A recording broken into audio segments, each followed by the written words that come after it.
저 따위가 어떻게 목사야? 목사면 목회나 잘할 일이지. 저 목사 XX 때문에 교회가 불신자들에게 욕을 얻어먹고 전도의 문이 막히고 있어. 여러분은 이처럼 어떤 특정한 목회자를 부정적으로 판단하고 핏대를 세우면서 비난하고 있지는 않습니까? 혹은 바로 여러분이 이렇게 판단을 받고 비난당하고 있는 목회자인가요? 그렇다면 바로 이 영상은 여러분을 위한 것입니다. 샬롬, 하늘문교회 반재신 목사입니다. 고린도 교회 일부 성도들이 목회자인 바울 사도를 이처럼 비난하고 있었습니다. 누가 그랬을까요? 먼저 그 교회 내 아볼로파에 속한 성도들이었을 수 있습니다.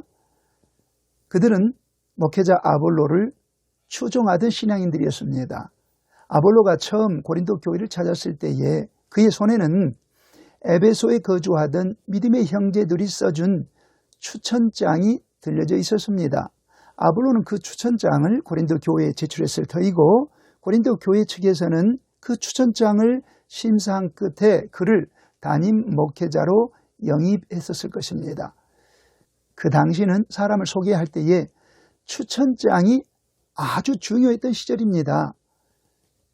그런데 바울 사도가 처음 고린도에 와서 교회를 개척했을 때 그의 손에는 추천장이 없었습니다. 자, 그래서 추천장을 몹시 중요하게 여겼던 아볼로파 성도들이 바울 사도를 추천장도 없는 무자격 사도라고 비난하지 않았을까요? 또 고린도 교회 내 베드로파, 즉 게바파 성도들도 바울 사도를 비난했을 수 있습니다. 그들의 눈에 볼 때 베드로 사도는 예수님이 직접 사도의 직분을 주었던 정통 사도였습니다. 반면에 그들의 눈에 비친 바울 사도는 어떤 사도였을까요? 바울 사도는 교회를 박해했던 큰 흠결이 있던 목회자였습니다. 그러니 베드로파 성도들 눈에 바울 사도는 일종의 얼치기 사도로 보였을 수 있습니다. 그래서 그 교회 내 바울 사도를 추종하던 바울파 성도들을 향해서 얼치기 사도를 추종하는 무리라고 그렇게 비난했을 수 있습니다. 이처럼 목회자를 판단하고 비난하는 것에 대해서 본문 말씀은 우리에게 크게 세 가지 가르침을 주고 있습니다. 첫 번째는 바울 사도의 입장에서는 고린도 교회 성도들이 자기를 터무니없는 이유로 비난하고 있었습니다. 그럼에도 불구하고 사도는 결코 배신감에 치를 떨면서 감정적으로 대응하지 않았습니다. 그가 어떻게 반응했습니까? 1절 말씀을 보시겠습니다. 사람이 마땅히 우리를 그리스도의 일꾼이요 하나님의 비밀을 맡은 자로 여길지어다. 성도들이 자기를 향해서 당신은 사도로서 자격이 없다. 당신은 얼치기 사도다. 이렇게 비난하는데도 바울 사도는 감정적으로 대응하지 않았습니다. 오히려 그런 그들에게 나를 그리스도의 일꾼이요 하나님의 비밀을 맡은 자로 여겨달라고 당당히 요구합니다. 사도가 어떻게 그렇게 당당히 요구할 수 있었을까요? 자신의 정체성을 잘 알고 있었기 때문입니다. 1절에서 바울 사도의 정체성을 잘 보여주는 단어가 두 개가 있습니다. 먼저 그리스도의 일꾼에서 일꾼이라는 단어입니다. 이 일꾼은 헬라어로 휘페레테스라고 하는데 이 휘페레테스는 고대 전투 함정에서 노를 젓던 가장 천한 노예를 가리키는 단어였습니다. 또 하나님의 비밀을 맡은 자라는 표현에서 맡은 자라는 단어, 이 단어가 바울 사도 자신의 정체성을 잘 보여주고 있습니다. 맡은 자라는 이 단어의 헬라어는 오이코노모스입니다. 오이코노모스는 주인의 재산 관리자 혹은 청지기를 가리키는 단어였습니다. 이 재산 관리자 혹은 청지기는 또한 노예 출신이었습니다. 이처럼 바울 사도는 자신은 그리스도 예수의 종이요 하나님의 종이라는 그 정체성을 잘 알고 있었습니다. 그랬기 때문에 그는 2절처럼 말할 수 있었습니다. 2절 말씀을 보시겠습니다. 그리고 맡은 자들에게 구할 것은 충성이니라. 자, 이 말씀처럼 바울과 같은 모든 목회자는 오직 예수님께, 오직 하나님께 충성을 바쳐야 합니다. 그런데 모든 목회자가 다 바울 사도 같지는 않습니다. 어떤 목회자는 성도들의 비난이 싫어서 성도들의 입맛에 맞춰 설교를 하고요. 또 매사에 성도들의 눈치를 보고 성도들의 뒤 치닥거리를 해줍니다. 그렇게 목회자가 성도들의 종이 되고 맙니다. 또 어떤 목회자는 성도들의 터무니없는 비난에 질려서 이렇게 당하느니 목회를 때려치울 거야 이러면서 목회를 포기해버립니다. 이 또한 예수님과 하나님께 충성을 다하는 모습이 아닙니다. 이 영상을 시청하는 분이 목회자입니까? 그렇다면 주 예수님과 하나님께 충성을 바치십시오. 또 이 영상을 보는 분이 성도입니까? 그렇다면 더 이상 목회자를 비난하지 마십시오. 그것은 목회자를 심판하는 행위이자 월권 행위입니다. 성도로서 할 수 있는 일이 아니지요. 목회자를 판단하고 비난하는 것에 대해서 본문 말씀이 우리에게 주는 두 번째 가르침은 3절로 4절 말씀을 보시겠습니다. 너희에게나 다른 사람에게나 판단받는 것이 내게는 매우 작은 일이라. 나도 나를 판단하지 아니하노니 내가 자책할 아무것도 깨닫지 못하나 이로 말미암아 의롭다함을 얻지 못하노라. 다만 나를 심판하실 이는 주시니라. 3절에는 판단하다라는 동사가 두 번 사용되고 있습니다. 이 단어의 헬라어는 아나크리노라는 단어입니다. 아나크리노의 뜻은 조사하다, 판단하다라는 뜻입니다. 이 단어의 뜻은 재판정에서 재판관이 어떤 사건을 조사해가지고 진실에 이르는 그 과정을 묘사하는 단어입니다. 이 단어가 4절에서도 사용되고 있습니다. 다만 나를 심판하실 이는 주시니라. 이 표현에서 심판하다로 번역된 이 동사가 헬라어로 아나크리노입니다. 3절에서 4절에 의하면 바울 사도를 판단하고 있는 주체는 셋입니다. 먼저 바울 사도 입장에서 타인이 첫 번째 주체입니다. 자, 그 타인은 고린도 교회 성도들이잖아요. 고린도 교회 성도들이 바울 사도를 판단하고 있었으니까 바울 사도 입장에서는 타인이죠. 타인이 판단의 주체입니다. 그리고 두 번째, 바울 사도가 자기 자신을 판단하고 있었으니 바울 자신도 판단의 주체가 됩니다. 그리고 예수님이 바울을 판단하고 계시니까 예수님도 판단의 주체입니다. 자, 이처럼 모든 판단에는 크게 주체가 셋임을 우리가 이해해야 합니다. 자, 타인의 판단, 즉 고린도 교회 성도들이 바울 사도를 판단한 것에 대해서 바울 사도는 어떤 반응을 보였습니까? 3절 말씀을 보시겠습니다. 너희에게나 다른 사람에게나 판단받는 것이 내게는 매우 작은 일이라. 이렇게 바울은 말합니다. 너희에게나 다른 사람에게나. 자, 이 표현은 바울의 입장에서 보면은 타인이잖아요. 타인이 바울을 판단하는 것에 대해서 바울 사도는 매우 작은 일로 취급하겠다는 겁니다.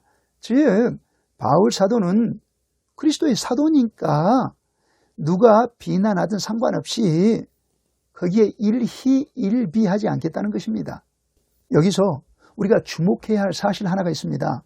바울 사도는 성도들이 목회자를 판단하는 것이 죄이니까 판단하지 말라 이렇게 금한 것은 아닙니다.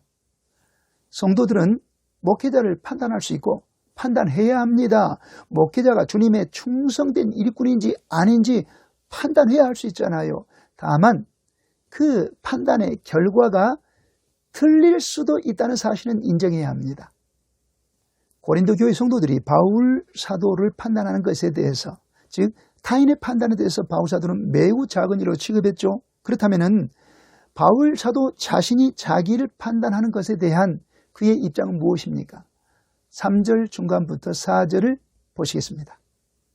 나도 나를 판단하지 아니하노니 내가 자책할 아무것도 깨닫지 못하나 이로 말미암아 의롭다함을 얻지 못하노라. 바울 사도는 자신에 대해서 아무것도 판단하지 않았습니다. 왜 그랬을까요? 자기는 예수님께 충성을 다하고 있었고 자책할 것이 아무것도 없었기 때문입니다.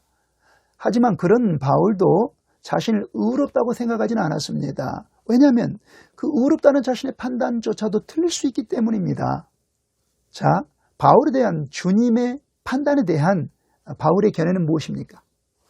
4절 중간을 보시면 다만 나를 심판하실 이는 주시니라. 이 문장에서 우리는 심판하다라는 동사에 주목해야 됩니다. 여기서 심판하다로 번역된 헬라어는 아나크리노라고 했잖아요.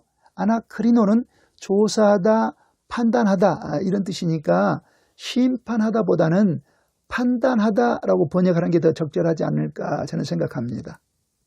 개역 개정판 한글 성경은 이 단어를 심판하실이라고 미래형으로 번역했습니다. 하지만 헬라 문법상 이 단어는 미래형이 아니라 현재 분사형입니다. 그래서 이 단어를 현재 분사형에 맞게 번역을 다시 해보면은 메시아의 날에 예수님께서 바울 사도를 심판하실 것이다 라는 미래형으로 해석하기보다는 바울 사도가 고린도 전서를 기록한 바로 그 시점, 바로 그 당시에 주님이 바울 사도를 계속해서 판단하고 계셨다는 뜻이 됩니다. 이처럼 우리 주님은 지금 이 순간에도 저와 같은 목회자가 주님께 충성을 다하고 있는지 그렇지 않은지 판단하고 계십니다.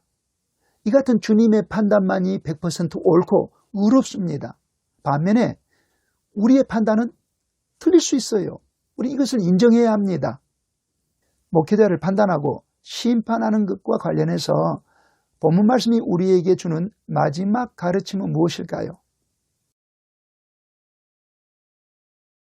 목회자에 대해서 우리는 판단할 수 있고 또 판단해야 합니다. 다만 심판은 주님의 몫이니까 심판은 주님께 맡겨야 하지요.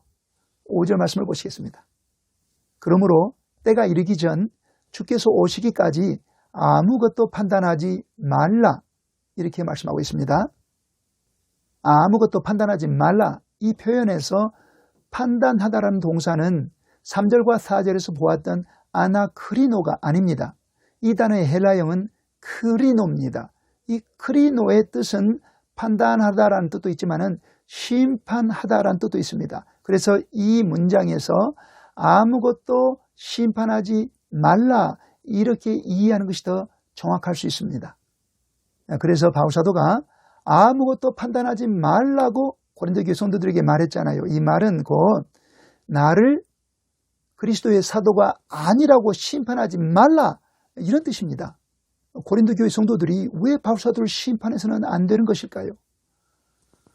주의 종을 심판할 권세는 오직 주님에게 있고 또 때가 되면 주님이 바울 사도를 심판하실 것이기 때문에 성도들이 바울 사도를 심판해서는 안 되는 것이었습니다. 그렇다면 여러분, 우리 주님이 오셔서 목회자를 어떻게 심판하실까요? 5절 중간을 보시겠습니다. 그가 어둠에 감춘 것들을 드러내고 마음의 뜻을 나타내시리니 그때에 각 사람에게 하나님으로부터 칭찬이 있으리라. 지금은 누가 충성된 종인지 거짓 종인지 잘 알지 못하잖아요. 모든 것이 어둠에 감춰져 있잖아요.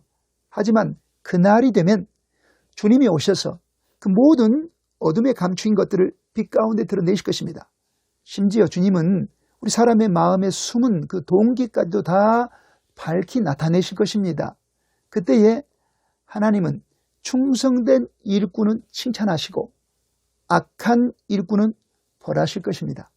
여러분 5절 말씀 보시면은 주께서 오시기까지 아무것도 판단하지 말라라고 되어 있습니다. 이 말의 뜻은 바울 사도가 자기를 당신은 무자격 사도야, 당신은 얼치기 사도야 이렇게 심판하고 있던 고린도 교회 성도들에게 자기를 그렇게 심판하지 말라는 표현입니다.